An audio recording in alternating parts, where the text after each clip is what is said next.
Bafethu, angazi noma niyakhumbula yini eminyakeni embalwa edlule kwaba khona i-incident eyenzeka endaweni yaseKrugersdorp la okwadlwengulwa khona abantu besifazane ababezowenza music video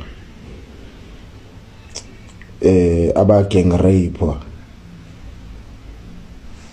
Ngiyazi ukuthi iningi leni yatrenda for a week or two leyo ndaba kwayinto enikhohliwe njengoba kuyinhlala yenza kulelizwe.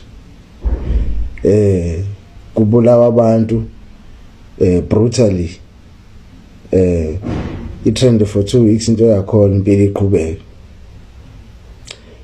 Namanje ngifuna ukuyicacisa lento. Kule incident engikhuluma ngayo yaseKrugersdorp, kulabo bantu besifazane abadlwengulwa lapha, ababili balabo bantu besifazane abashana bami, ingane zikasisi wami ozalwa ubaba omkhulu wami.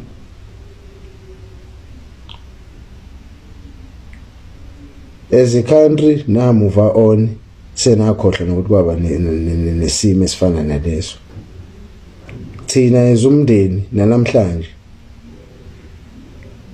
inhliziyo isakayibozi ngaleso simo leso. Icala lakhona liphelele njengoba sikhuluma, akekho nongangitshela ukuthi laphelele lapha icala lento engikhuluma ngayo. So thina kulelizwe vele siyizwe linjalo,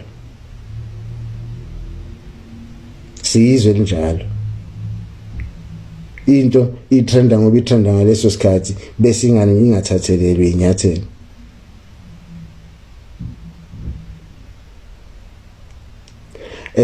Abantu abaningi lapha phakathi kwenu ni-ignorant ngalendlela yokuthi ubuhlungu kusuke kungebona ubuhlungu makungakazwakala egcekeni kini,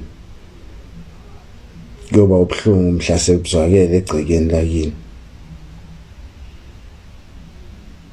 Abanye benu niyangixeka nikhuluma lokho nalokho, nibe ningazi ukuthi ibuphi ubuhlungu esihlangabezana nabo. Ukugqekezelwa,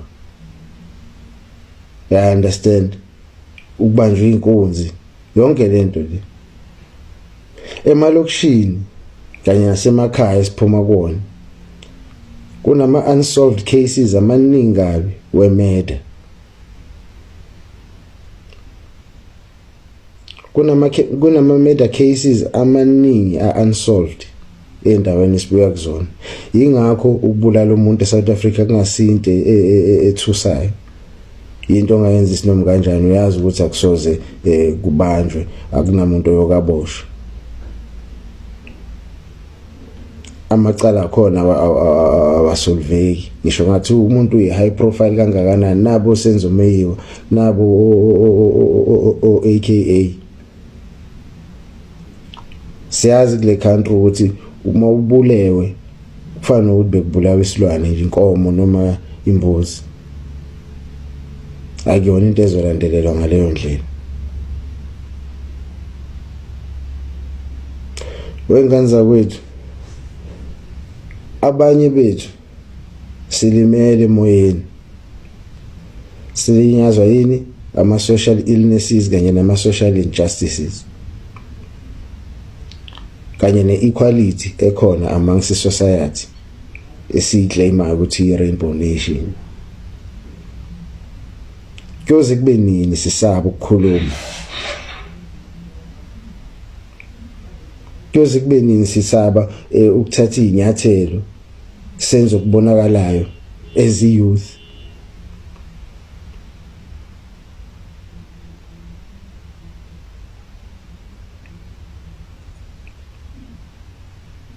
It's high time manje bafethu. It's high time manje bafethu.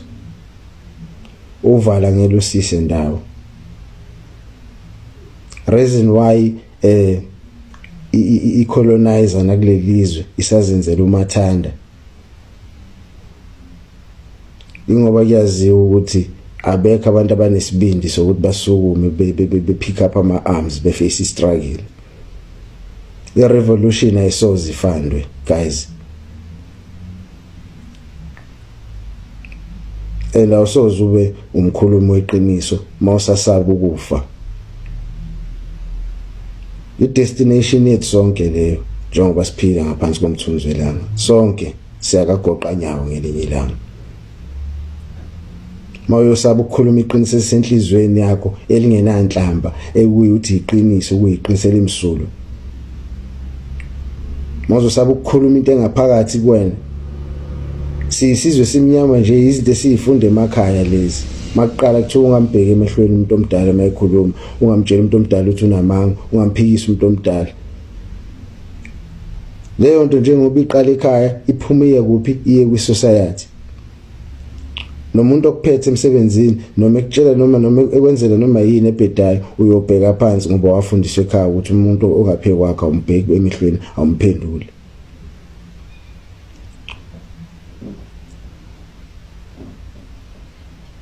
Justice system yakulelizwe maningi ama-unsolved murders. Ababulali bayaziwa futhi hayi ukuthi abaziwa, ngoba yaziwa ukuthi emzini uthile banezibhamu kwasho kwacima. Abantu bathuswa yiloko bayazi mabetshela amaphoyisa ukuthi kunento ethile endaweni ethile, lawo maphoyisa azogijima yompimpi. Lo muntu okhulumile uzobulawa, umsebenzi ungenziwa.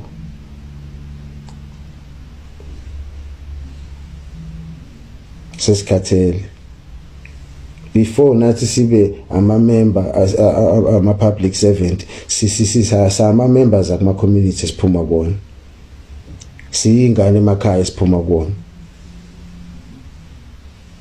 You understand? Asikwazi ukuziba izinto ezi-wrong ezenzeka kwi-society. Sisaba ukuphumela obala sigonyuluke ngokuyikho ngoba sizosatshiswa.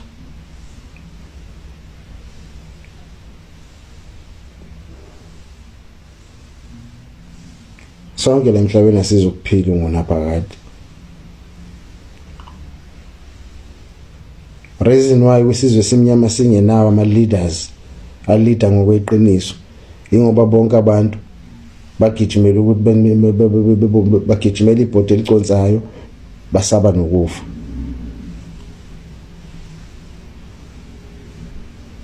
Ama-leader yoshintsha lelizwe ekuthenini into eziningi zikwazi ukuthi zibenefit isizwe simnyama noma umuntu wala ekhaya eAfrika.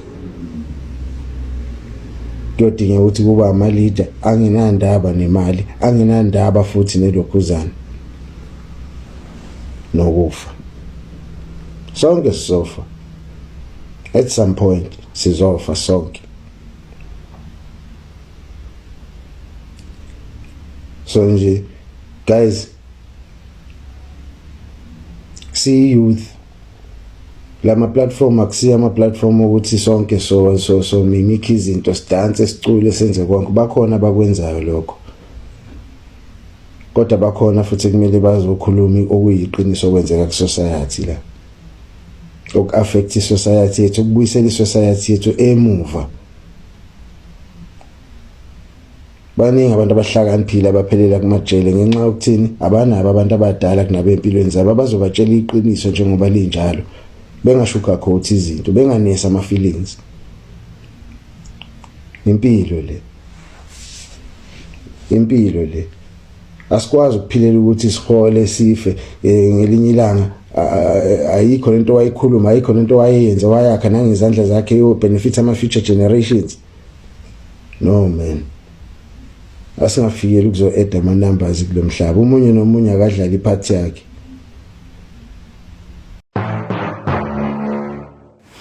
Hello Mzansi, welcome to Mgosi Mzansi. If today is your first time visiting this channel, please do the right thing and click the subscribe button, and also don't forget to smash the like button.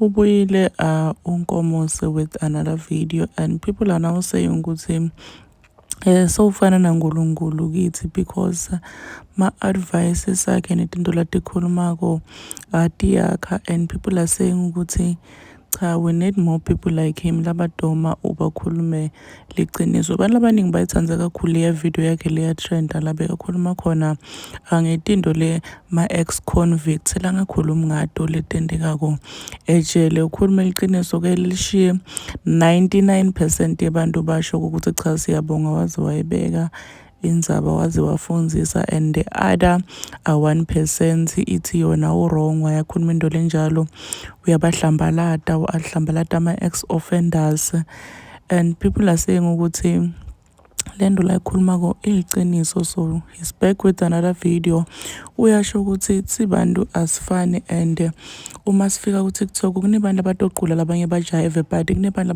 kufuna ukuthi abakhulume tinto letitakako bakhulume liqiniso, tinto letiyofundzisa abantu ngempilo. Please do comment what you think below down on the comment section. Don't forget to hit the notification bell so that you can be notified whenever I upload a new video. This is the end of my video. I am signing out. Goodbye.